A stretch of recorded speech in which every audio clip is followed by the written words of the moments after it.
ಗುರುಗಳನ್ನ ನಮಸ್ಕರಿಸ್ತಾ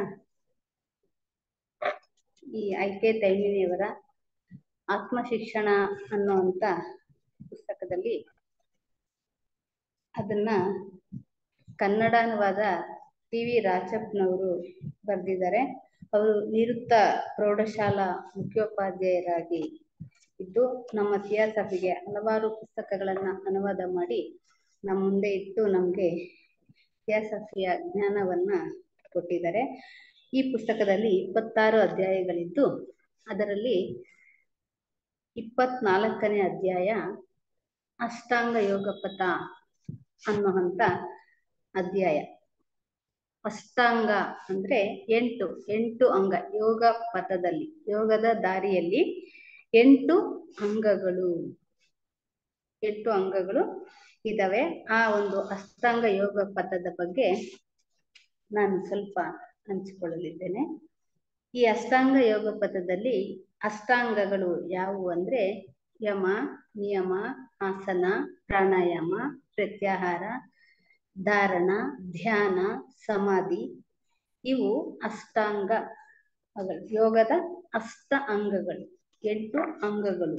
ಯೋಗಾಭ್ಯಾಸ ಮಾಡಬೇಕಾದ್ರೆ ಈ ಎಲ್ಲವನ್ನ ನಾವು ಒಂದೊಂದೇ ಸಾಧಿಸ್ಕೊಂಡು ಮುಂದಕ್ಕೆ ಹೋಗ್ಬೇಕಾಗುತ್ತೆ.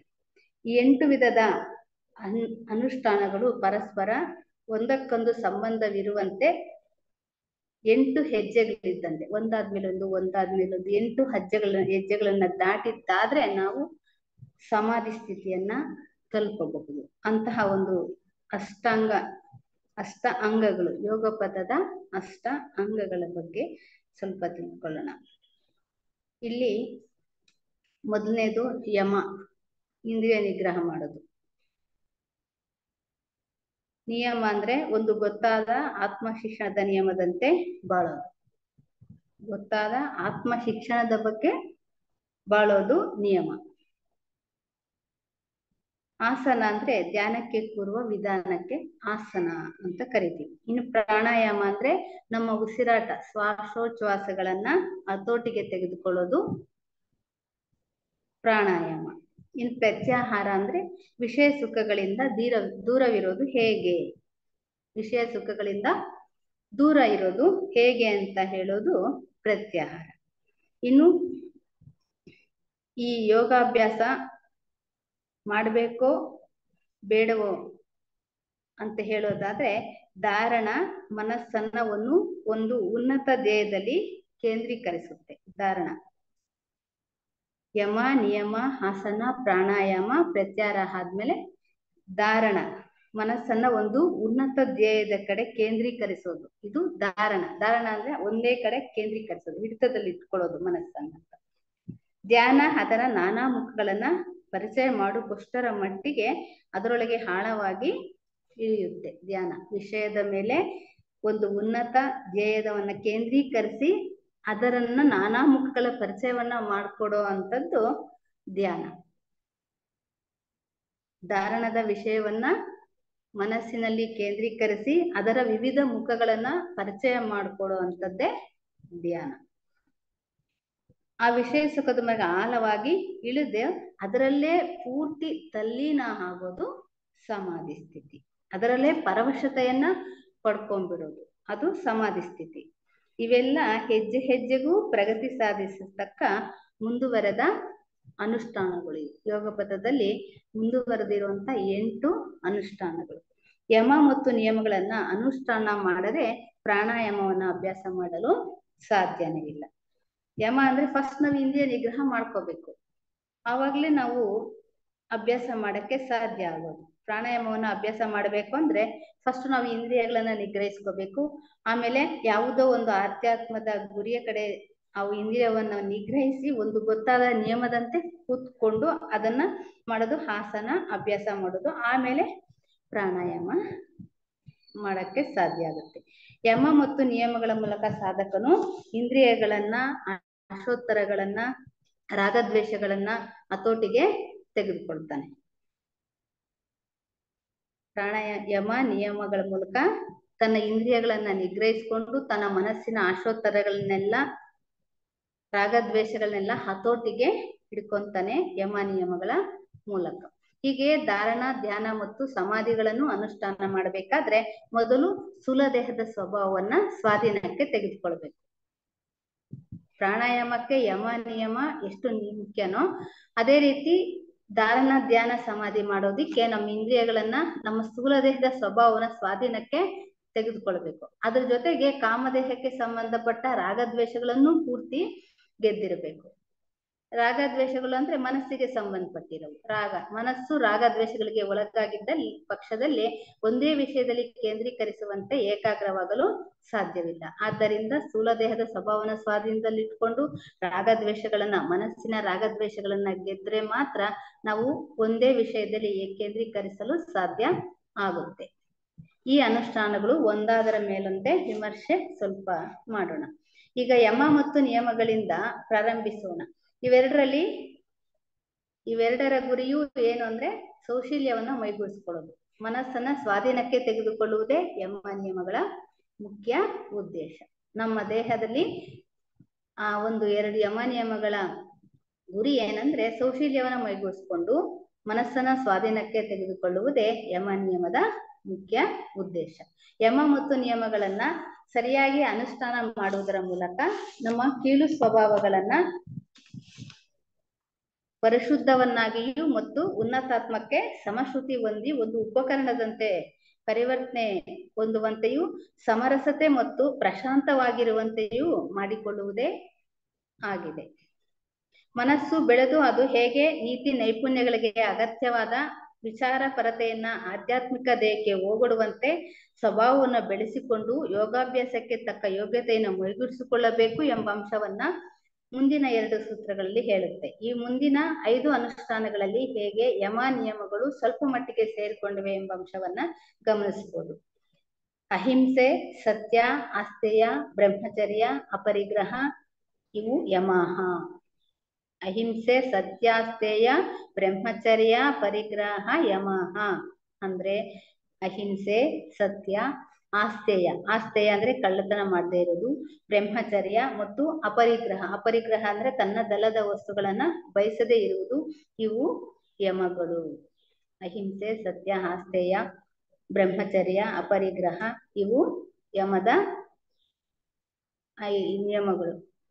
ಇವೆಲ್ಲ ಯಮಗಳು ಅಂತಲೇ ಇವನ್ನ ಕರಿತೀವಿ. ಯಮ ಅಂದ್ರೆ ಆತ್ಮವನ್ನ ಸಂಯಮದಲ್ಲಿ ಇಟ್ಕೊಳ್ಳೋದು ಹೇಗೆ ಅನ್ನೋಂತ ತಿಳಿಸ್ಕೊಡುವಂತ ಇವು ಅಹಿಂಸೆ, ಸತ್ಯ, ಆಸ್ತೇಯ, ಬ್ರಹ್ಮಚರ್ಯ, ಅಪರಿಗ್ರಹ ಇವು ನಮ್ಮ ಮನಸ್ಸಿನ ಸ್ವಭಾವಗಳನ್ನ, ದೇಹವನ್ನ ಅಧೀನದಲ್ಲಿ ಇಟ್ಕೊಳ್ಳೋಕೆ ಆತ್ಮ ಸಂಯಮವನ್ನ ತಂದ್ಕೊಡುವಂತವು ಈ ಎಲ್ಲ ನಿಯಮಗಳು.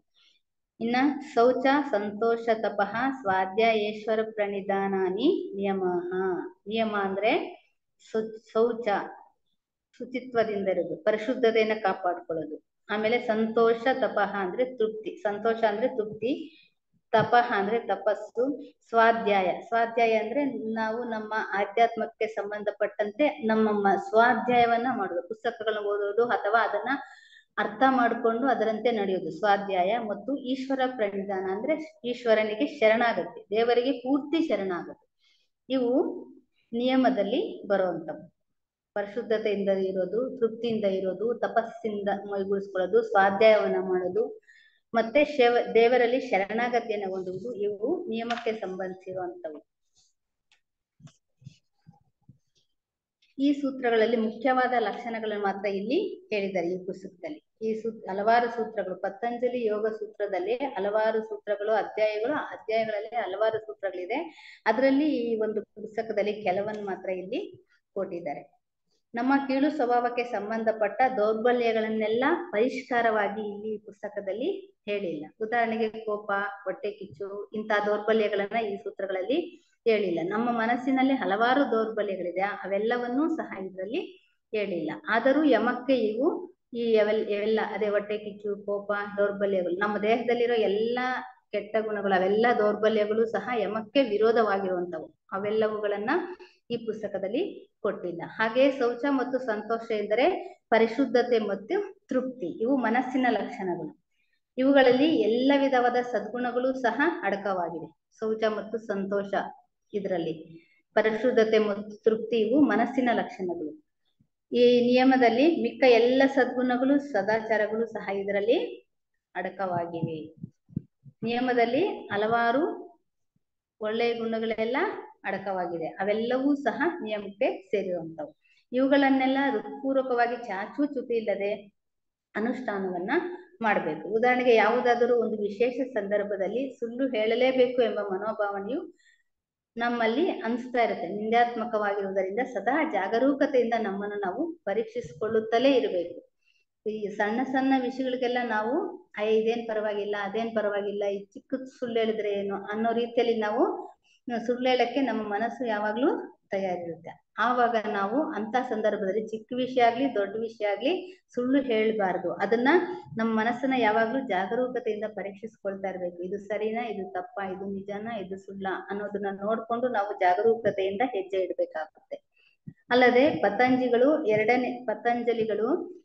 2ನೇ ಅಧ್ಯಾಯದ 31ನೇ ಸೂತ್ರದ ಪ್ರಕಾರ ಕಟ್ಟುನಿಟ್ಟಾದ ಅನುಷ್ಠಾನವನ್ನ ಎಂದರೆ ಯಮಗಳ ಆಚರಣೆ ಜಾತಿ, ದೇಶ, ಕಾಲ ಅಥವಾ ಸಂಯೋಗಗಳಿಗೆ ಒಳಪಟ್ಟಿಲ್ಲ.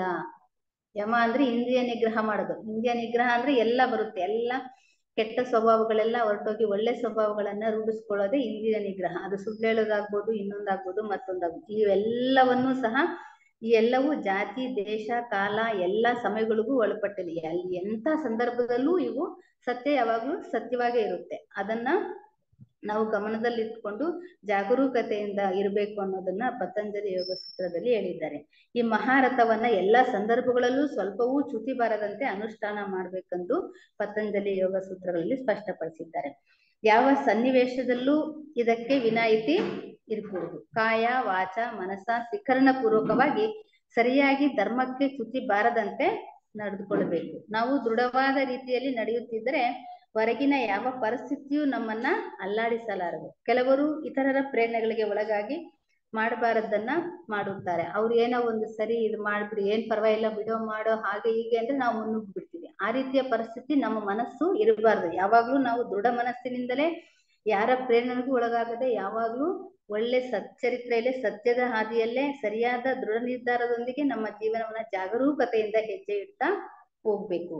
ಯಾರು ಧರ್ಮಕ್ಕೆ ಚ್ಯುತಿ ಬಾರದಂತೆ ಬಾಳಲು ತೀರ್ಮಾನ ಮಾಡಿರುತ್ತಾರೋ ಅಂತಹವರಿಗೆ ಬುದ್ಧಿಮಟ್ಟದ ಪ್ರಜ್ಞೆಯಿಂದ ಸ್ಮರಣೆ ಬಂದಿರುತ್ತದೆ. ಇವಾಗ ನಾವು ಯಾವ್ದೋ ಒಂದು ಧರ್ಮದ ರೀತಿಯಲ್ಲಿ ಸ್ವಲ್ಪನಾದ್ರೂ ನಡೀತಾ ಇದೀವಿ ಅಂದ್ರೆ ನಮ್ಮ ಆತ್ಮ ಹೇಳ್ತಾ ಇರುತ್ತೆ, ಒಳಗಿನ ಅಂತರಾತ್ಮ ಅಂತೀವಲ್ಲ, ಅದು ಹೇಳ್ತಾ ಇರುತ್ತೆ ನೀನು ತಪ್ಪು ಮಾಡ್ತಾ ಇದೆಯಾ, ಮಾಡ್ಬೇಕ್ ಹೋಗ್ಬೇಡ ಅಂತ ಮುಂಚೆನೆ ನಮ್ಮನ್ನ ಎಚ್ಚರಿಸುತ್ತೆ. ಅಂತಹ ಒಂದು ನಾವು ಧರ್ಮ ಹಾದಿಯಲ್ಲಿ ನಡೆಯುವಂತವ್ರಿಗೆ ಅಂತಹ ಒಂದು ಬುದ್ಧಿಮಟ್ಟದ ಪ್ರಜ್ಞೆ ನಮ್ಗೆ ಸ್ಫುರಣೆ ಬಂದಿರುತ್ತೆ. ಅಂತಹವರಿಗೆ ಗೊತ್ತಿಲ್ಲದೆ ಅವರಲ್ಲೇ ಅಡಗಿದ್ದಂತಹ ಲೋಪಗಳು ಸಹ ಅವರ ಅರಿವಿಗೆ ಸ್ಫುರಿಸುತ್ತೆ. ನಾವು ಕೆಟ್ಟದ್ ಮಾಡ್ಲಿ ಒಳ್ಳೇದಾಗ್ಲಿ ಯಾವುದೋ ಒಂದು ಧರ್ಮದ ಹಾದಿಯಲ್ಲಿ ಸ್ವಲ್ಪ ಮಟ್ಟಿಗಾದ್ರೂ ನಡೀತಾ ಇದೀವಿ ಅಂದ್ರೆ ನಮ್ಗೆ ಆ ಒಂದು ಆತ್ಮದಲ್ಲಿ ಸ್ಮರಣೆ ಆಗುತ್ತೆ. ಇದು ಕೆಟ್ಟದ್ದು, ಇದು ಮಾಡ್ಬೇಡ, ಇಲ್ಲಿ ಒಳ್ಳೇದು, ಇದು ಸರಿ, ಇದು ಮಾಡು ಅನ್ನೋದು ನಮ್ಮ ಆತ್ಮಸಾಕ್ಷಿಗೆ ಮುಂಚೆನೆ ಗೊತ್ತಾಗ್ತಾ ಇರುತ್ತೆ. ಮೊದಲು ಕೇವಲ ಹೊರಟಾದ ದೋಷಗಳನ್ನ ಮೂಲೋತ್ಪಾಟನೆ ಮಾಡ್ಬೇಕು. ಧರ್ಮದ ಹಾದಿಯಲ್ಲಿ ಸ್ವಲ್ಪನಾದ್ರೂ ನಡೀತಾ ಇದ್ದಾರೆ ಅಂದ್ರೆ ಅವ್ರಿಗೆ ಗೊತ್ತಾಗ್ಬಿಡುತ್ತೆ ಯಾವ ಸರಿ ಯಾವ ತಪ್ಪು. ಫಸ್ಟ್ ನಾವು ಹೊರಟಾದ ದೋಷಗಳನ್ನ ಮೂಲೋತ್ಪಾಟನೆ ಮಾಡಕ್ಕೆ ಪ್ರಯತ್ನ ಮಾಡ್ತೀವಿ. ಅನಂತರ ಸೂಕ್ಷ್ಮವಾಗಿ ಅಡಗಿರುವ ದೋಷಗಳು ಕೂಡ ನಮ್ಮ ಅರಿವಿಗೆ ಸ್ಫುರಿಸುತ್ತೆ. ಫಸ್ಟ್ ನಮ್ಗೆ ಹೊರಗಡೆ ನೋಡಿದ ತಕ್ಷಣ ಗೊತ್ತಾಗ್ಬಿಡುತ್ತೆ ಹೊರಟಾದ ಒಂದು ದೋಷಗಳು. ನೋಡಿದ ತಕ್ಷಣ ಇದು ಸರಿ ಇಲ್ಲ ಅಂತ ನಮ್ಗೆ ಎಲ್ರಿಗೂ ಗೊತ್ತಾಗುತ್ತೆ. ಅಂತಹ ಸ್ವಭಾವಗಳು ಮೊದಲು ಕಡಿಮೆ ಮಾಡ್ಕೊತೀವಿ. ಅನಂತರ ಸೂಕ್ಷ್ಮವಾಗಿ ನಮ್ಮ ಅಂತರಾಳದಲ್ಲಿ ಸೂಕ್ಷ್ಮವಾಗಿ ಇರುವಂತ ಕೆಲವೊಂದು ತಪ್ಪುಗಳು ನಮ್ಗೆ ಬೇರೆಯವ್ರಿಗೆ ಗೊತ್ತಾಗಲ್ಲ, ನಮ್ಮೊಳಗೆ ಸುಮಾರು ಸೂಕ್ಷ್ಮವಾದ ದೋಷಗಳಿರುತ್ತೆ. ಅಂತಹ ದೋಷಗಳು ನಮ್ಗೆ ಗೊತ್ತಾಗ್ಬಿಡುತ್ತೆ. ಸ್ವಲ್ಪ ಧರ್ಮದ ಹಾದಿಯಲ್ಲಿ ನಡೆಯೋರ್ಗೆ ಆ ರೀತಿ ಮನಸ್ಸು ಸ್ಫುರಿಸುತ್ತೆ, ಇದು ಸರಿ ಇಲ್ಲ, ಇದು ತಪ್ಪು, ಇದು ಸರಿಯಾದ ದಾರಿಯಲ್ಲಿ ಹೋಗುವಂತ ಒಳಗಿನ ಒಂದು ಅಂತಸ್ಫುರಣೆಯಿಂದ ನಮ್ಗೆ ಆ ದೋಷಗಳನ್ನ ಅಡಗಿಸಕ್ಕೆ ಪ್ರಯತ್ನಿಸ್ತೀವಿ. ಇದಕ್ಕೆಲ್ಲ ಕವಲಿಲ್ಲದೆಯಿಂದ ಸತ್ಯ ಧರ್ಮಗಳನ್ನ ಆಲಂಗಿಸಬೇಕು. ಉದ್ದೇಶಗಳಲ್ಲಿ ಸ್ವಲ್ಪವೂ ರಿಯಾಯಿತಿ ಇಡಕೂಡ್ದು. ನಾವು ಉದ್ದೇಶ ಯಾವುದೇ ಇದ್ರೂ ನಾವು ಪ್ರಾಪಂಚಿಕ ವಿಷಯಗಳಿಗೆ ರಿಯಾಯಿತಿ ಕೊಟ್ಟಂಗೆ ನಮ್ಮ ಧರ್ಮದ ವಿಷಯಗಳಿಗೆ ರಿಯಾಯಿತಿ ಕೊಡಬಾರ್ದು. ಸತ್ಯ ಯಾವತ್ತಿದ್ರು ಸತ್ಯನೇ, ಸುಳ್ಳು ಯಾವತ್ತಿದ್ರು ಸುಳ್ಳೆ. ಈ ರೀತಿಯಲ್ಲಿ ನಾವು ನಡ್ಕೊಂಡು ಹೋಗ್ಬೇಕಾಗುತ್ತೆ. ಅದಕ್ಕೆ ಯಾವುದೇ ರಿಯಾಯಿತಿ ಇರೋದಿಲ್ಲ. ಈ ಉನ್ನತ ಮಟ್ಟದ ನಿಲುವಿಗೆ ಸಂಬಂಧಪಟ್ಟಂತೆ ಇರುವ ಪತಂಜಲಿಯವರ 2ನೇ ಅಧ್ಯಾಯದ 33ನೇ ಸೂತ್ರವನ್ನ ನೋಡೋಣ. ವಿತರ್ಕ ಬಾಧನೆ ಪ್ರತಿಪಕ್ಷ ಭಾವನಾ. ವಿತರ್ಕ ಬಾಧನೆ ಪ್ರತಿಪಕ್ಷ ಭಾವನಾ ಅಂದ್ರೆ ಮನಸ್ಸನ್ನ ಕೆಟ್ಟ ಆಲೋಚನೆಗಳು ಬಾಧಿಸಿದಾಗ ಅವುಗಳ ವಿರುದ್ಧ ಗುಣಗಳ ಬಗ್ಗೆ ಸತತವಾಗಿ ಚಿಂತನೆ ಮಾಡೋದು ಅಂತ ಅರ್ಥ. ನಾವು ಕೆಟ್ಟ ವಿಷಯಗಳಿಗೆ ಅದಕ್ಕೆ ವಿರುದ್ಧವಾದ ಒಳ್ಳೆಯ ಆಲೋಚನೆಗಳನ್ನ ಯೋಚನೆ ಮಾಡೋದೇ ಆ ಕೆಟ್ಟ ಆಲೋಚನೆಗಳಿಗೆ ನಿಜವಾದ ಔಷಧಿ ಇದ್ದಂಗೆ. ಅದು ಕೆಟ್ಟ ಆಲೋಚನೆಗಳಿಗೆ ಬದಲಾಗಿ ಒಳ್ಳೆ ಆಲೋಚನೆಗಳನ್ನ ಮಾಡ್ಬೇಕು. ನಮ್ಗೇನಾದ್ರೂ ಕೆಟ್ಟ ಆಲೋಚನೆ ಬಂತು ಅಂದ್ರೆ ಅದಕ್ಕೆ ವಿರುದ್ಧವಾದ ಒಳ್ಳೆಯ ಆಲೋಚನೆಯನ್ನ ಮಾಡಿದಾಗ ನಮ್ಗೆ ಆ ಕೆಟ್ಟ ಆಲೋಚನೆ ನಮ್ಮಿಂದ ದೂರ ಆಗುತ್ತೆ. ಅನುಚಿತವಾದ ಯೋಚನೆಗಳಿಂದ ಮನಸ್ಸು ತೊಳ್ಳಾಡುತ್ತಿರುವಾಗ ಅವುಗಳಿಗೆ ವಿರೋಧವಾದ ಒಳ್ಳೆಯದನ್ನ ಚಿಂತಿಸ್ಬೇಕು. ನಾವು ಧರ್ಮನಿಷ್ಠರಾಗಿ ಬಾಳಬೇಕೆಂಬ ತೀರ್ಮಾನಕ್ಕೆ ಬಂದಿದ್ರು ಅನುಚಿತವಾದ ವಾಸನೆಗಳು ನಮ್ಮನ್ನ ಪೀಡಿಸ್ತಾ ಇರ್ತವೆ. ನಮ್ಮ ಮನಸ್ಸು ಅಷ್ಟು ಬೇಗ ನಮ್ಮನ್ನ ಏಕ್ದಮ್ ಬುದ್ಧರಾಗೋಕೆ ಬಿಡೋದಿಲ್ಲ. ನಾವು ಹಲವಾರು ಜನ್ಮಗಳ ಒಂದು ವಾಸನೆಗಳು ನಮ್ಮನ್ನ ಕಾಡ್ತಾ ಇರುತ್ತೆ. ಕೆಟ್ಟ ವಾಸನೆಗಳು ಹಲವಾರು ಜನ್ಮಗಳಿಂದ ನಮ್ಮ ಕಾಡ್ತಾ ಇರುತ್ತೆ. ಇವಾಗ ಪಾತ್ರೆ ಮಸಿ ಕಟ್ಬಿಟ್ರೆ ಅಷ್ಟ್ ಬೇಗ ಅದು ಹೊರಟೋಗುತ್ತಾ? ಅದನ್ನ ಎಷ್ಟು ಉಜ್ಜಿದ್ರುನು ಯಾವಾಗ್ಲೋ ಹೋಗೋದು. ಅದು ಟೈಮ್ ವರ್ಷಗಳು ತಗೊಳುತ್ತೆ. ಆ ರೀತಿ ನಮ್ಮ ಹಳೆ ಜನ್ಮದ ವಾಸನೆಗಳು ನಮ್ಮನ್ನ ಪೀಡಿಸ್ತಾ ಇರುತ್ತೆ. ಇಂತಹ ಕೆಟ್ಟ ವಾಸನೆಗಳನ್ನ ಮೂಲೋತ್ಪಾಟನೆ ಮಾಡೋದು ಅಷ್ಟು ಸುಲಭದ ಕೆಲಸವಲ್ಲ. ಅಂತಹ ವಾಸನೆಗಳನ್ನೆಲ್ಲ ಮನಸ್ಸಿನಲ್ಲಿ ಬೇರ್ ಬಿಟ್ಕೊಂಡಿರ್ತವೆ. ಪ್ರತಿಯೊಂದು ಕೆಲಸ ಮಾಡುವುದಕ್ಕೆ ಮುಂಚೆ ಅದಕ್ಕೆ ಸಂಬಂಧಪಟ್ಟ ಯೋಚನೆಯು ಮನಸ್ಸಿನ ಹಿನ್ನೆಲೆಯಲ್ಲಿ ಇರುತ್ತೆ. ನಾವು ಯಾವುದೇ ಕೆಲಸ ಮಾಡ್ಬೇಕಂದ್ರೂ ಮನಸ್ಸಿದ್ರೇನೆ ಆಗೋದು. ಒಳ್ಳೆಯ ಕೆಲಸಕ್ಕೆ ಸಂಬಂಧಪಟ್ಟ ಯೋಚನೆಗಳು ಮನಸ್ಸಿನ ಮೇಲ್ಭಾಗದಿಂದ ಬರುತ್ತೆ. ಆದರೆ ಕೆಟ್ಟ ವಾಸನೆಗಳಿಗೆ ಸಂಬಂಧಪಟ್ಟವು ಮನಸ್ಸಿನ ಪ್ರಜ್ಞೆ ಇಲ್ಲದ ಮಟ್ಟದಿಂದ ಹೊರಹೋಗುತ್ತೆ. ನಮ್ಗೆ ಕೆಟ್ಟ ವಿಷಯಗಳು ಮನಸ್ಸಿನ ಪ್ರಜ್ಞೆಗೆ ಹೋಗೋದಿಲ್ಲ, ಅಲ್ಲಿಂದ ಈ ಕಡೆಗೆ ಬರುತ್ತೆ. ಮನಸ್ಸಿನ ಪ್ರಜ್ಞೆಗೆ ಹೋಗ್ದಿರನ ಕೆಳಮಟ್ಟದ ಮನಸ್ಸಿನಿಂದ ಅವು ಈಚೆಗೆ ಬರುತ್ತೆ. ಅದೇ ಒಳ್ಳೆ ಯೋಚನೆಗಳಾದ್ರೆ, ಒಳ್ಳೆ ಕೆಲಸಗಳಾದ್ರೆ ಮನಸ್ಸಿನ ಮೇಲ್ಭಾಗದಿಂದ ಹೊರ ಬರುತ್ತೆ. ಅವು ಬುದ್ಧಿಮಟ್ಟಕ್ಕೆ ಹೋಗಿ ಬರುತ್ತೆ. ಅದೇ ಕೆಟ್ಟವಾದ್ರೆ ಬುದ್ಧಿಮಟ್ಟಕ್ಕೆ ಹೋಗ್ದಿರಾನೆ ಹಂಗೆ ಬಂದ್ಬಿಡುತ್ತೆ ಡೈರೆಕ್ಟ್ ಆಗಿ. ಆದ್ರಿಂದ ಆ ಮಟ್ಟದಲ್ಲೇ ನಾವು ಅವುಗಳನ್ನ ದಮನ ಮಾಡ್ಬೇಕು. ಅವು ಕೆಳಗಿನ ಮಟ್ಟದಲ್ಲಿ ಇರೋವಾಗ್ಲೇ ಅದು ಬುದ್ಧಿ ಮಟ್ಟಕ್ಕೆ ಹೋಗಲ್ಲ. ಆದ್ರೂ ಕೆಳಗಿನ ಮಟ್ಟದಲ್ಲಿ ಇರೋ ಆಗ್ಲೇನೆ ಅವನ್ನ ಶಮನ ಮಾಡ್ಬೇಕು, ದಮನ ಮಾಡ್ಬೇಕು. ಅಂತಹ ವಾಸನೆಗಳು ಕಾರ್ಯಗತವಾಗುವ ಪ್ರವೃತ್ತಿಗೆ ಮುಂಚೆಯೇ ಅವುಗಳಿಗೆ ವಿರೋಧವಾದ ಒಳ್ಳೆಯ ಪ್ರವೃತ್ತಿಗಳಿಂದ ಅವುಗಳನ್ನ ನಾಶಪಡಿಸ್ಬೇಕು. ಈ ಸೂತ್ರವು ಇದನ್ನೇ ಬೋಧಿಸುತ್ತೆ. ಏನೋ ವಿತರ್ಕ ಬಾಧನೆ ಪ್ರತಿಪಕ್ಷ ಭಾವನಾ ಅನ್ನೋದು ಕೆಟ್ಟ ಆಲೋಚನೆಗಳಿಗೆ ಬದಲಾಗಿ ಒಳ್ಳೆಯ ಆಲೋಚನೆಗಳನ್ನೇ ಮಾಡುವಂತ ಈ ಒಂದು ಸೂತ್ರ ಹೇಳುತ್ತೆ. ಆ ಕೆಟ್ಟ ವಾಸನೆಗೆ ಸಂಬಂಧಪಟ್ಟ ಒಳ್ಳೆಯ ಪ್ರವೃತ್ತಿಯನ್ನ ಮೆಲುಕು ಹಾಕುವ ಬದಲು ಅವುಗಳಿಗೆ ವಿರೋಧವಾದ ವಿಚಾರಧಾರೆಯನ್ನ ಅವಲಂಬಿಸು. ಉದಾಹರಣೆಗೆ, ನಾವು ಯಾರನ್ನಾದರೂ ಹೀನಾಯವಾಗಿ ಕಾಣುತ್ತಿದ್ದರೆ ಅಥವಾ ದ್ವೇಷ ಭಾವನೆಯಿಂದ ನೋಡುತ್ತಿದ್ರೆ ಆತನಲ್ಲಿರುವ ಸದ್ಗುಣಗಳನ್ನ ಚಿಂತಿಸು. ನಮ್ ಸಾಮಾನ್ಯಕ್ಕೆ ಯಾರಾದ್ರೂ ಕೆಟ್ಟದ್ ಮಾಡಿದ್ದಾರೆ ಅಂದ್ರೆ ಅವ್ರು ನೋಡಿದ ತಕ್ಷಣ ನಮ್ಗೆ ಕೆಟ್ಟ ಭಾವನೆನೆ ನಮ್ಗೆ ಜ್ಞಾಪಕಕ್ಕೆ ಬರುತ್ತೆ.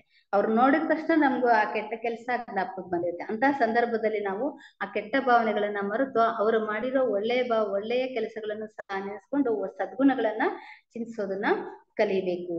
ಇದನ್ನು ನಿನ್ನ ಮನಸ್ಸು ಸಮಾಧಾನ ಸ್ಥಿತಿಯಲ್ಲಿರುವಾಗಲೇ ಮಾಡ್ಬೇಕು. ಆಗ ಅಂತಹ ಕಾರ್ಯಕ್ಕೆ ಹೆಚ್ಚು ಬಲ ದೊರೆಯುತ್ತೆ. ಮನಸ್ಸನ್ನ ಯಾವಾಗ್ಲೂ ಸಮಾಧಾನ ಸ್ಥಿತಿಯಲ್ಲಿ ಇದ್ದಾಗ ನಾವು ಯಾವಾಗ್ಲೇ ಆಗ್ಲಿ ಒಳ್ಳೆ ಕೆಲಸ ಮಾಡ್ಬೇಕು ಅಂದ್ರೆ ಸಮಾಧಾನ ಸ್ಥಿತಿಯಲ್ಲಿ ಇರ್ಬೇಕು. ನಾವ್ ಯಾವಾಗ್ಲೂ ಕೆಟ್ಟ ಕೆಲಸ ಮಾಡೋದು ಕೋಪದಲ್ಲಿದ್ದಾಗ ಅಂತ ಸಂದರ್ಭದಲ್ಲೇ ನಾವು ಕೆಟ್ಟ ಕೆಲಸಗಳು ಜಾಸ್ತಿ ಮಾಡೋದು. ಆದ್ರಿಂದ ಮನಸ್ಸನ್ನ ಯಾವಾಗ್ಲೂ ಸಮಾಧಾನ ಸ್ಥಿತಿಯಲ್ಲಿ ಇದ್ದಾಗ ನಾವು ಮನಸ್ಸು ತರ್ಕ ಮಾಡಕ್ಕೆ ಶುರು ಮಾಡೋದು. ಇಲ್ಲ ಅಂದ್ರೆ ನಾವು ಉದ್ವೇಗದಿಂದ ಮಾಡೋ ಕೆಲಸಗಳು ಒಳ್ಳೆಯ ರೀತಿಯಲ್ಲಿ ಇರೋದಿಲ್ಲ.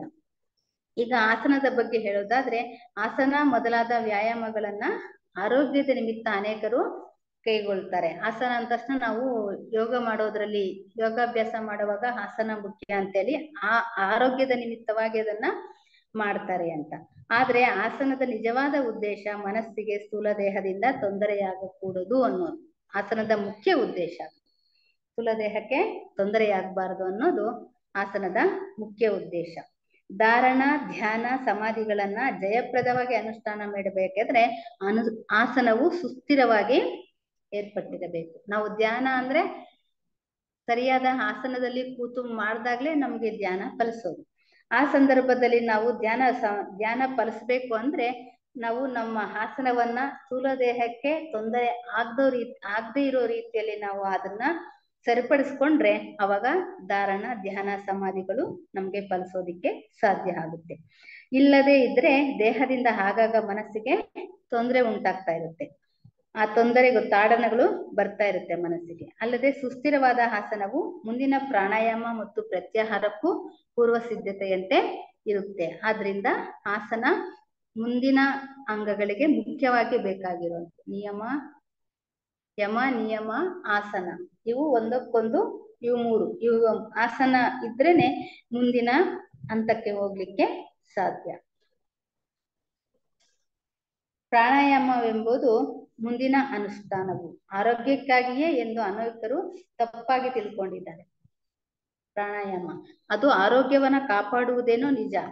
ಏಕೆಂದ್ರೆ ಆ ಮೂಲಕ ನಮ್ಮ ದೇಹಕ್ಕೆ ಹೆಚ್ಚು ಆಮ್ಲಜನಕ ಸರಬರಾಜಾಗುತ್ತೆ. ನಾವು ಧ್ಯಾನ ಮಾಡಿದಾಗ ಉಸಿರಾಟದ ಕಡೆ ಹೆಚ್ಚು ಗಮನ ಹರಿಸಿದಾಗ ನಮ್ಮ ಶ್ವಾಸೋಚ್ಛ್ವಾಸಗಳು ಚೆನ್ನಾಗಿ ಆಡಿದಾಗ ಅವಾಗ ಆಮ್ಲಜನಕ ನಮ್ಮ ದೇಹದ ಎಲ್ಲ ಭಾಗಗಳಿಗೂ ಯಾವುದೇ ತಡೆ ಇಲ್ದಿರ ಹೋಗ್ತಾ ಇರುತ್ತೆ. ಇವಾಗ ನಾವು ಮಾಮೂಲಿ ಉಸಿರಾಡ್ತೀವಿ ಅಂದ್ರೆ ಅದು ಇದು ಕೆಲಸದಲ್ಲಿದ್ದಾಗ ದೇಹದ ಯಾವ್ಯಾವ ಭಾಗಕ್ಕೆ ಆಮ್ಲಜನಕ ಹೋಗುತ್ತೋ ಅಲ್ಲಲ್ಲಿ ತಡೆ ಆಗೋದು ಇನ್ನೊಂದು ಇವೆಲ್ಲ ಆಗ್ತಾ ಇರುತ್ತೆ. ಆದ್ರೆ ಧ್ಯಾನ ಮಾಡಿದಾಗ ದೇಹದ ಎಲ್ಲ ಭಾಗಕ್ಕೂ ಪೂರ್ಣವಾಗಿ ಆಮ್ಲಜನಕ ಸರಬರಾಜಾಗುತ್ತೆ. ಆದ್ರಿಂದ ಆಮ್ಲಜನಕ ಧ್ಯಾನಕ್ಕೆ ಕೂತಾಗ ನಮ್ಮ ದೇಹಕ್ಕೆಲ್ಲ ಚೆನ್ನಾಗಿ ಹರಿಯುತ್ತೆ. ಆದರೆ ಪ್ರಾಣಾಯಾಮದ ನಿಜವಾದ ಉದ್ದೇಶ ನಮ್ಮ ದೇಹದಲ್ಲಿರುವ ಪ್ರಾಣವಾಹಿನಿಗಳ ಮೇಲೆ ಪೂರ್ಣ ಹತೋಟಿಯನ್ನ ಇಟ್ಕೊಳ್ಳೋದು. ಪ್ರಾಣವಾಯುವಿನ ಮೇಲೆ ಪೂರ್ಣ ಹತೋಟಿ. ನಮ್ಮ ದೇಹ ಇರೋದೇ ಪ್ರಾಣದಿಂದ. ಆ ಪ್ರಾಣವಾಯುವನ್ನ ಪೂರ್ಣ ಹತೋಟಿಯಲ್ಲಿ ಇಟ್ಕೊಳ್ಳೋದೇ ಈ ಒಂದು ಪ್ರಾಣಾಯಾಮ. ಇದು ಕುಂಭಕದಿಂದ ಮಾತ್ರ ಸಾಧ್ಯ. ಎಂದರೆ ಉಸಿರಾಡುವುದನ್ನ ಕ್ರಮೇಣ ನಿಲ್ಲಿಸೋದು. ಪ್ರಾಣವಾಹಿನಿಗಳನ್ನು ಪೂರ್ಣ ಹತೋಟಿಗೆ ತೆಗೆದುಕೊಂಡಾಗ ಕುಂಡಲಿನಿ ಶಕ್ತಿಯನ್ನ ಉದ್ದಾಪನೆ ಮಾಡಲು ಸಾಧ್ಯ ಮತ್ತು ಈ ಮೂಲಕ ಪ್ರಜ್ಞೆಯನ್ನ ಕಾಮದೇಹ ಹಾಗೂ ಮನೋದೇಹಗಳನ್ನೇ ಒಂದು ಮಾಡಲು ಅನುಕೂಲವಾಗುತ್ತದೆ. ಈ ಸನ್ನಿವೇಶದಲ್ಲಿ ಅಪಾಯನೂ ಸಹ ಕಾದಿರುತ್ತೆ. ಆದ್ರಿಂದ ಪ್ರಾಣಾಯಾಮವನ್ನ ಅನುಭಾವಿಯಾದ ಗುರುಗಳ ನೇತೃತ್ವದಲ್ಲೇ ಹೊರತು ಅನ್ಯಥಾ ಅಭ್ಯಾಸ ಮಾಡ್ಕೊಡ್ದು ಅನ್ನೋದು ಒಂದು ಉಕ್ತಿನೇ ಇದೆ. ಪ್ರಾಣಾಯಾಮವನ್ನ ನಾವು ಕರೆಕ್ಟ್ ಆಗಿ ಮಾಡಬೇಕು. ಗುರುಗಳ ಒಂದ್ಸಲ ಗುರುಗಳ ಸನ್ನಿಧಿ ಗುರುಗಳ ಎದುರಿಗೆ ಅವ್ರ ಹತ್ರ ಅಭ್ಯಾಸ ಮಾಡಿ ಆಮೇಲೆ ನಾವು ಮನೆಗಳಲ್ಲಿ ಅದನ್ನ ಮಾಡ್ಕೋಬೇಕು. ಪ್ರಾಣವಾಹಿನಿ ನಮ್ಮ ದೇಹದಲ್ಲೇ ಹರಿತಾ ಇರುತ್ತೆ. ಅದು ನಮ್ಮ ದೇಹದ ಒಳಗುವರೆಗೂ ಹೋಗುವಾಗ ದೇಹದ ಎಲ್ಲಾ ಭಾಗಗಳಿಗೂ ಸರಿಯಾಗಿ ಹರಿದಾಗ ಅಲ್ಲಿ ನಮ್ಗೆ ಕುಂಡಲಿನಿ ಶಕ್ತಿ ಉದ್ಯಾಪನೆ ಆಗುತ್ತೆ ಅಂತ ಹೇಳ್ತಾರೆ. ಈ ಮೂಲಕ ನಮ್ಮ ಕಾಮದೇಹ ಮನೋದೇಹಗಳು ಒಂದಕ್ಕೊಂದು ಅನುಕೂಲ ಆಗುವಂಗೆ ಹಾಗೆ ನಮ್ಗೆ ಆ ಕುಂಡಲಿನಿ ಶಕ್ತಿ ಉದ್ದೀಪನೆ ಆಗಲು ಸಾಧ್ಯವಾಗುತ್ತೆ. ಅದು ತುಂಬಾ ಕಷ್ಟದ ಕೆಲಸ. ನಾವು ಮಾಡೋರು ಸುಮಾರು ಮಾಡ್ತಾರೆ. ನಮ್ಮಲ್ಲಿ ಇನ್ನೂ ಸ್ವಲ್ಪ ನಮ್ಗೆ ಅಭ್ಯಾಸ ಮುಖ್ಯ. ಪ್ರಾಣಾಯಾಮವು ಮನಸ್ಸನ್ನ ಕೇಂದ್ರೀಕರಿಸುವುದಕ್ಕೆ ಸಹಾಯ ಮಾಡುತ್ತೆ. ಮನಸ್ಸಿಗೂ ಅದು ಕೆಲಸ ಮಾಡುವ ದೇಹಕ್ಕೂ ಸಂಬಂಧವನ್ನ ಕಲ್ಪಿಸುವಂತದ್ದೇ ಪ್ರಾಣಶಕ್ತಿ. ಮನಸ್ಸಿಗೂ ದೇಹಕ್ಕೂ ಮುಖ್ಯವಾಗಿ ಪ್ರಾಣಶಕ್ತಿನೇ ಮುಖ್ಯ. ಇದು ಅಷ್ಟಾಗಿ ಅನೇಕರಿಗೆ ತಿಳಿಯುದು. ಪ್ರಾಣವಾಹಿನಿಯು ನಮ್ಮ ಹತೋಟಿಯಲ್ಲಿದ್ದರೆ ಆ ಸಂಬಂಧವಾದ ದೇಹದಿಂದ ಬರುವಂತಹ ತೊಂದರೆಗಳನ್ನೆಲ್ಲ ಮನಸ್ಸಿಗೆ ಬಾರದಂತೆ ಈ ಒಂದು ಪ್ರಾಣಶಕ್ತಿ ತಡೆಯುತ್ತೆ. ಮನಸ್ಸಿನ ಹಿನ್ನೆಲೆಯಲ್ಲಿ ಅಡಗಿರುವ ಆಸೆಗಳು ಮತ್ತು ಇಂದಿನ ವಾಸನೆಗಳು ಮಾತ್ರವೇ ಮನಸ್ಸಿಗೆ ಆತಂಕವನ್ನ ಉಂಟು ಮಾಡುವುದಿಲ್ಲ. ಪ್ರಾಣಮಯ ಕೋಶದಲ್ಲಿ ಚೇತನಗೊಳ್ಳುತ್ತಿರುವ ಪ್ರಾಣವಾಹಿನಿಗಳು ಕೂಡ ಮನಸ್ಸನ್ನ ಕೇಂದ್ರೀಕರಿಸುವುದಕ್ಕೆ ಅಡಚಣೆಗಳನ್ನ ತಂದೊಡ್ಡುತ್ತವೆ. ಮೊದಲನೆಯದು ನಿಯಮದ ಅನುಷ್ಠಾನದ ಮೂಲಕ ಪರಿಹಾರವಾಗುತ್ತೆ. ಎರಡನೆಯದು ಪ್ರಾಣಾಯಾಮದಿಂದ ಪರಿಹಾರವಾಗುತ್ತೆ. ಯೋಗಶಾಸ್ತ್ರವು ಇವುಗಳನ್ನೆಲ್ಲ ಮೊದಲೇ ಮೂಲೋತ್ಪಾಟನೆ ಮಾಡಿ ಅನಂತರ ಯೋಗಕ್ಕೆ ಸಂಬಂಧಪಟ್ಟ ಧ್ಯಾನ ಧಾರಣ ಧ್ಯಾನ ಸಮಾಧಿಗಳನ್ನ ಅನುಷ್ಠಾನ ಮಾಡಬೇಕು ಅಂತ ಸೂಚಿಸುತ್ತೆ. ಧಾರಣವು ಶ್ರದ್ಧೆಯಿಂದ ಆಳವಾಗಿ ಮುಂದುವರಿದರೆ ಧ್ಯಾನ ಸಮಾಧಿಗಳಿಗೆ ಪೂರ್ವ ಸಿದ್ಧತೆ ಆಗುತ್ತೆ. ಇದಕ್ಕೆ ಪೂರ್ವಭಾವಿಯಾಗಿ ಮೇಲ್ಕಂಡ ಯೋಗಾಭ್ಯಾಸಗಳಿಗೆ ಅಡಚಣೆಗಳನ್ನು ತಂದೊಡ್ಡುವಂತಹ ಮಾನಸಿಕ ಆತಂಕಗಳನ್ನೇ ಅಲ್ಲದೆ ಇತರ ಆತಂಕಗಳನ್ನು ಸಕ್ರಮವಾಗಿ ಮೂಲೋತ್ಪಾಟನೆ ಮಾಡಬೇಕಾಗಿರೋದು ಅತ್ಯವಶ್ಯಕವಾಗುತ್ತೆ. ಈಗ ಪ್ರತ್ಯಾಹಾರದ ಅನುಷ್ಠಾನಕ್ಕಾಗಿ ಪತಂಜಲಿ ಯೋಗ ಸೂತ್ರದ 54ರಲ್ಲಿ ವಿವರಿಸಿದಂತೆ ಸ್ವವಿಷಯ ಸಂಪ್ರಯೋಗೆ ಚಿತ್ತ ಸ್ವರೂಪಾನುಕಾರ ಇವೇಂದ್ರಿಯಾಣ ಪ್ರತ್ಯಾಹಾರ. ಪ್ರತ್ಯಾಹಾರವೆಂದರೆ ಇಂದ್ರಿಯಗಳನ್ನ ವಿಷಯಗಳಿಂದ ಹಿಮ್ಮೆಟ್ಟಿ ಮನಸ್ಸನ್ನ ಅನುಕರಣೆ ಮಾಡುತ್ತೇವೆಯೋ ಎಂಬಂತೆ ಇರೋದು.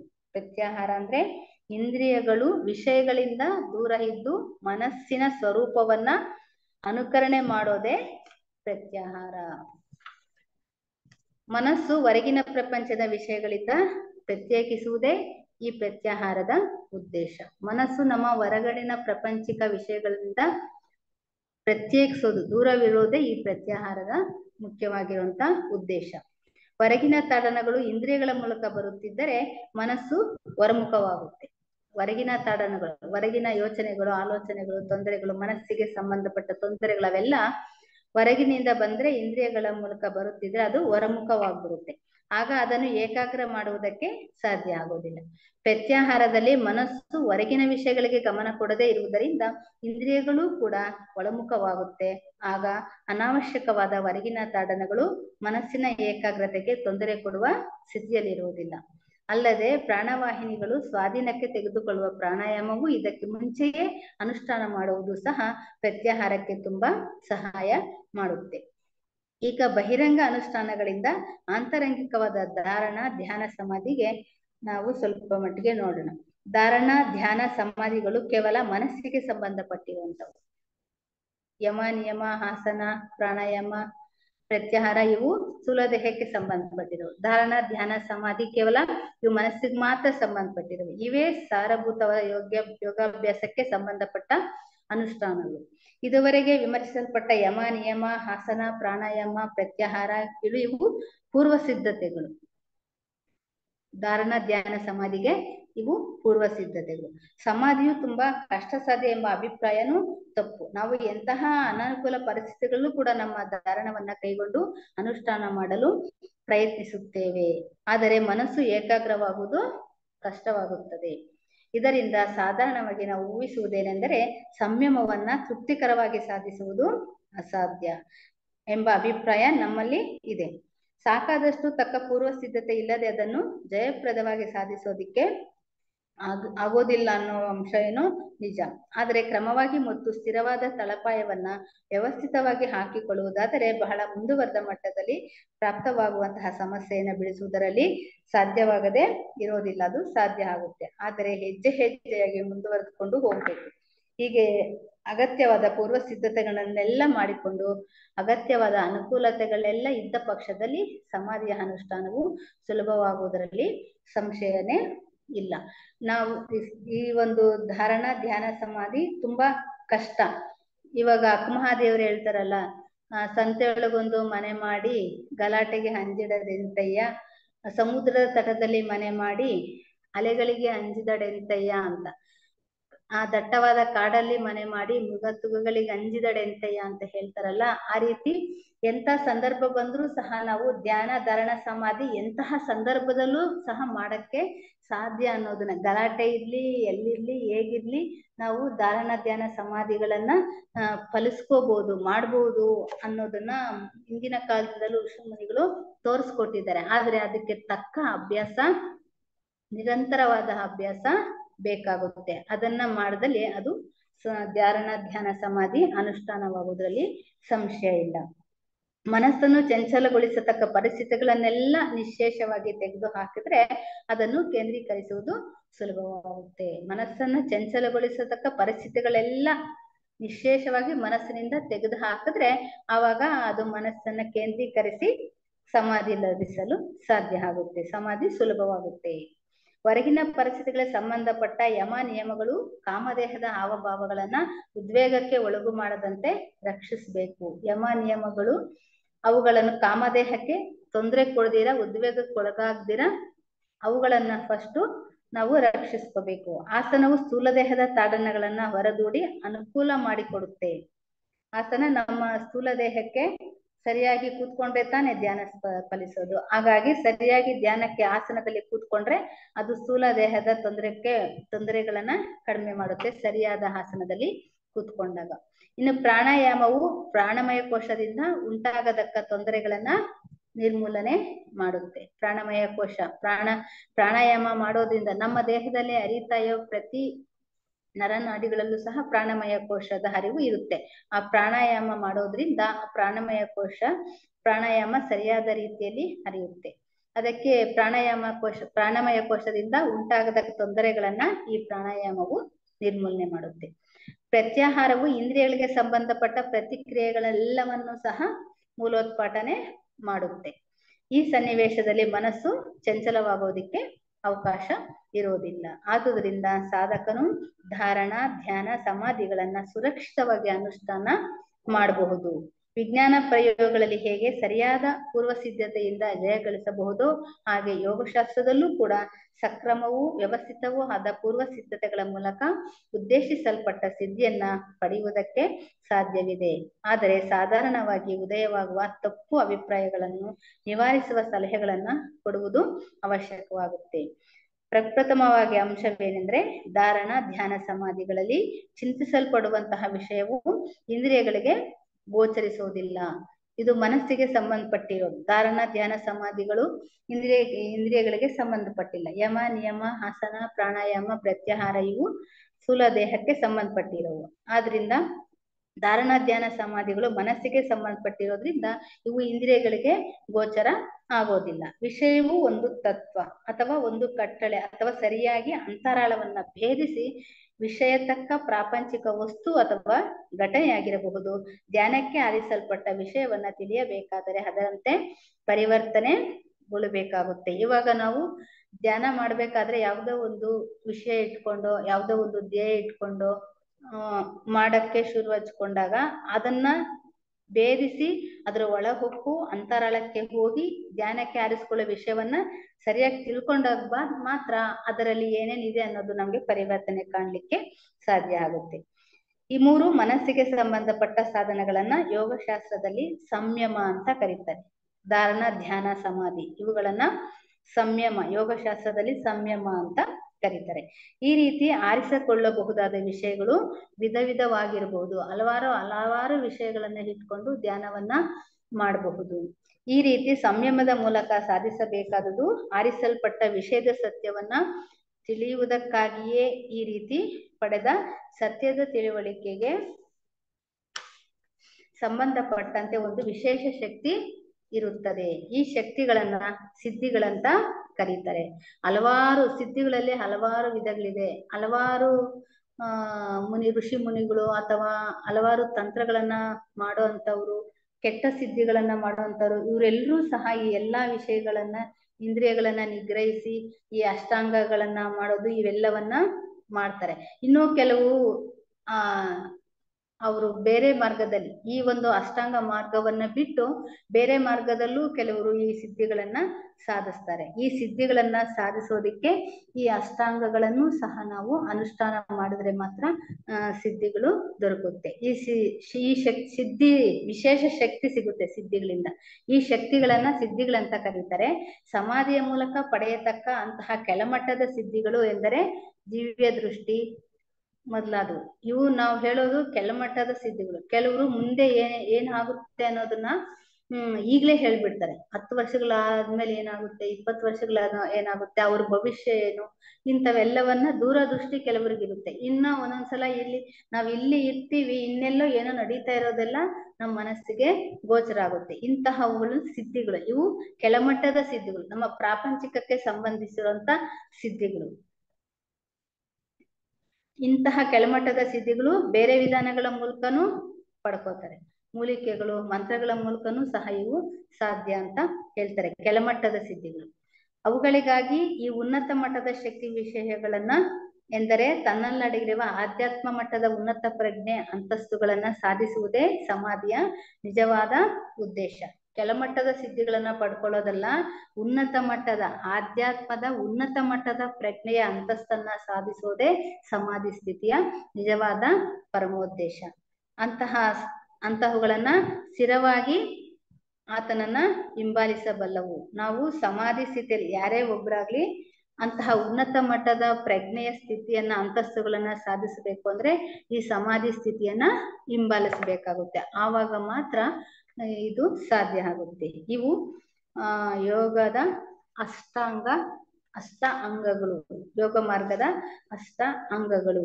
ಇವುಗಳ ಉದ್ದೇಶ ಅಂದ್ರೆ ಗೊತ್ತಾಯ್ತಲ್ಲ, ಸಿದ್ಧಿಗಳನ್ನ ಮೇಲ್ಮಟ್ಟದ ಉನ್ನತ ಪ್ರಜ್ಞೆಯ ಅಂತಸ್ತುಗಳನ್ನ, ಆಧ್ಯಾತ್ಮ ಮಟ್ಟದ ಉನ್ನತ ಪ್ರಜ್ಞೆಯ ಅಂತಸ್ತುಗಳನ್ನ ಸಾಧಿಸೋದೇ ಸಮಾಧಿಯ ನಿಜವಾದ ಉದ್ದೇಶ.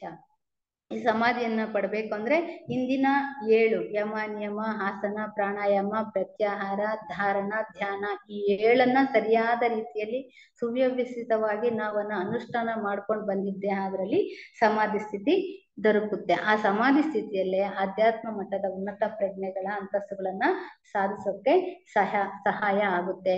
ಅದೇ ಸಮಾಧಿಯ ಮುಖ್ಯ ಉದ್ದೇಶವಾಗಿರುತ್ತೆ. ಅದನ್ನ ಹಿಂಬಾಲಿಸ್ಬೇಕು ಅನ್ನೋದು, ಸಮಾಧಿಯನ್ನ ಹಿಂಬಾಲಿಸ್ಬೇಕು.